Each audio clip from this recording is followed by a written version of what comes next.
മലയാള cinema പ്രേമികൾ സമീപകാലത്ത് ഏറ്റവും കാത്തിരുന്ന ചിത്രങ്ങളിൽ ഒന്നായിരുന്നു കളങ്കാവൽ. മമ്മൂട്ടിയുടെ പ്രതിനായക വേഷത്തിലായിരുന്നു അതിന്റെ പ്രധാന കാരണം. ഒപ്പം നായകനായി വിനായകൻ എത്തുന്നത് എന്നതും. ക്രൈം ഡ്രാമ ഗണത്തിൽപ്പെട്ട ചിത്രത്തിലൂടെ മറ്റൊരു നവാഗത സംവിധായകൻ കൂടി മമ്മൂട്ടി മലയാള സിനിമയിൽ അവതരിപ്പിക്കുകയാണ്. ജിതിൻ കെ ജോസ് എന്നാണ് ആ സംവിധായകന്റെ പേര്. ഏറെ നാളത്തെ കാത്തിരിപ്പിന് ശേഷം വെള്ളിയാഴ്ച തിയേറ്ററിലെത്തിയ ചിത്രത്തിന് പ്രേക്ഷകരിൽ നിന്ന് മികച്ച പ്രതികരണമാണ് ലഭിച്ചത്. ആദ്യ ഷോയ്ക്ക് ശേഷം പോസിറ്റീവ് അഭിപ്രായം വന്നാൽ തിയേറ്ററിലേക്ക് ജനം ഇരച്ചെത്തുന്ന നിലവിലത്തെ ട്രെൻഡിൽ കലങ്കാവലിൻ തുടരുകയാണ്. ആദ്യ ദിവസം മികച്ച കളക്ഷൻ നേടിയ ചിത്രം ശനിയാഴ്ചയും കളക്ഷനിൽ അത്ഭുതപ്പെടുത്തിയിരിക്കുകയാണ്.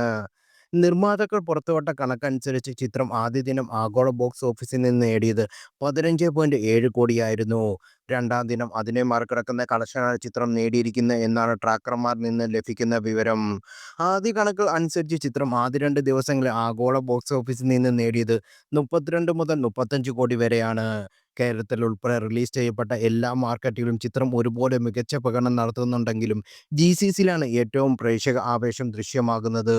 അതേസമയം ഞായറാഴ്ചയും കളക്ഷനിൽ ചിത്രം അത്ഭുതം കാട്ടുമെന്ന് ഉറപ്പാണ്. ഇന്നത്തെ കളക്ഷനോടെ ചിത്രം 50 കോടിക്ക് അടുത്തെത്തുമെന്നാണ് ഉറപ്പ്.